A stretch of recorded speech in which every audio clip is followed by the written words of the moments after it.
Baada ya Rais William Ruto kumwonya Rigathi Gachagua dhidi ya kutumia jina lake vibaya kwenye hafla zake, Gachagua akiongea kwenye Obina Show amezidi kukomesha tabia za uongozi wake huku akifichua siri zake nzito hadharani.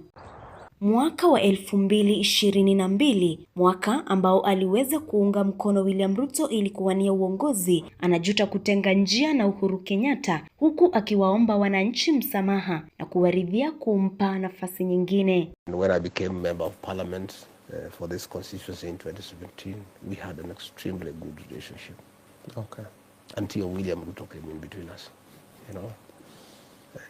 And I really regret that I allowed William Ruto to get in between me and President Uhuru Kenyatta, my brother and kinsman. And William Ruto convinced me, I don't know how, that Uhuru is a bad man.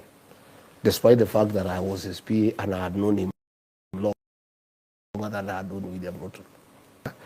And he persuaded Uhuru had mistreated him, and Uhuru is a bad man. I should support him against Uhuru into his tricks. Akitoa siri nzito za uongozi wa Rais William Ruto, amekomesha namna Ruto anavyotawala, akisema imejawa rushwa miongoni mwa viongozi, ubadhirifu wa fedha, Ruto kutumia rasilimali za wananchi kujinufaisha, huku viongozi wakinyimwa sauti kwenye maamuzi ya masuala ya nchi. Yeah, they were selling the airport just like the way they have sold Bomas of Kenya.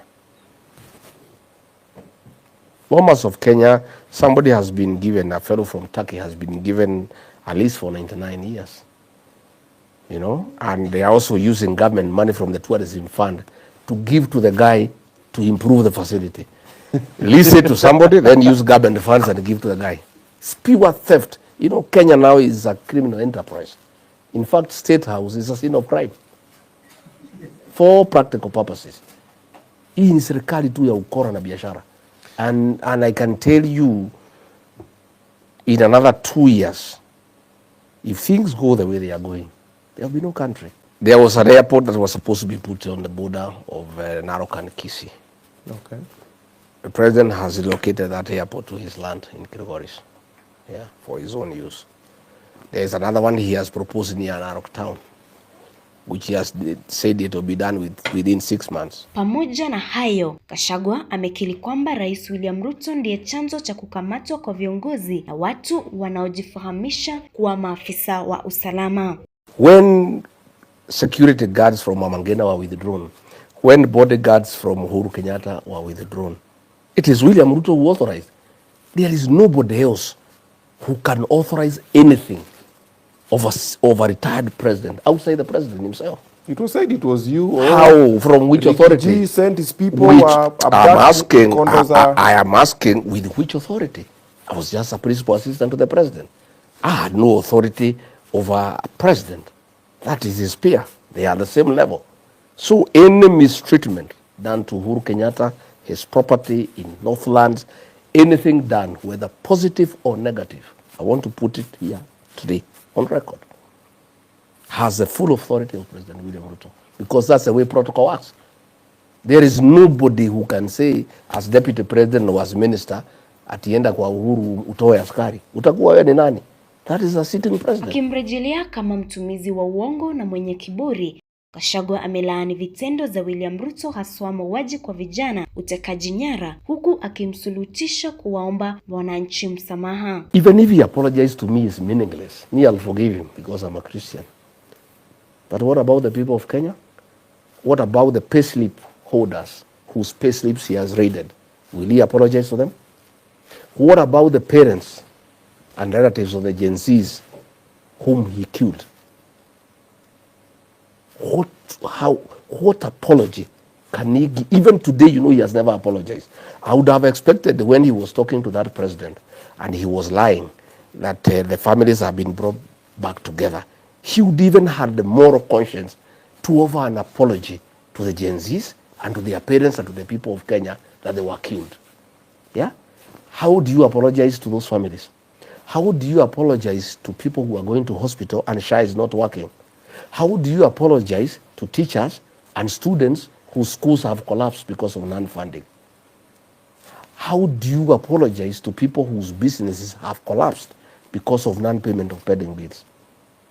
If William Ruto was to apologize to the people of Kenya, he would take 1.5 years every day just apologizing, because he has wronged everybody and rubbed everybody the wrong way. Zaidi na hayo, amedai kwamba vifo za vijana haswa Gen Z huenda zatumiwa kama ibada isiyo halali, huku ikimwashiria Ruto asiye na utu. I don't think there is any Christian who can authorize the killing of young people. That cannot be a Christian. It cannot be. There is no man who is saved who can authorize police to kill Gen Zs and then go and deny that they have been killed. Then go ahead and lie that they have been reunited with their families.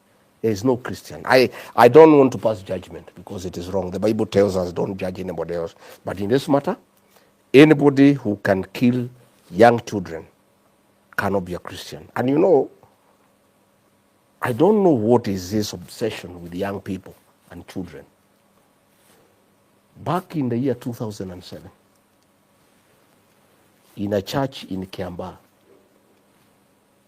young children were put in a church and tortured.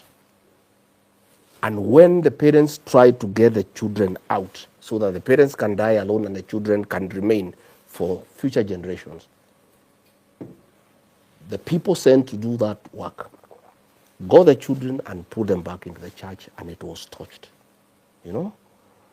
So I don't know what is this obsession of killing young children.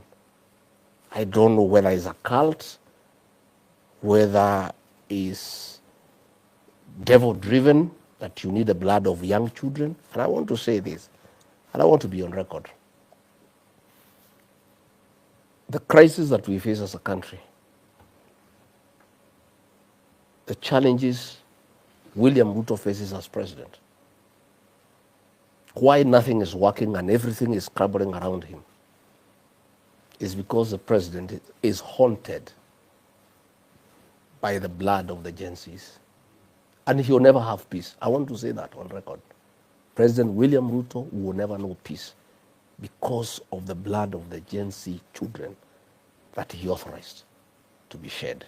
Hata hivyo, amezidi kumkomesha Rais William Ruto kutoingilia mambo yake ya kisiasa, akimsulutisha kuzingatia kazi yake ya kutimiza majukumu yake kwa raia. That's why William Ruto harasses me every day. In November, he sent goons to kill me in Limuru under police escort.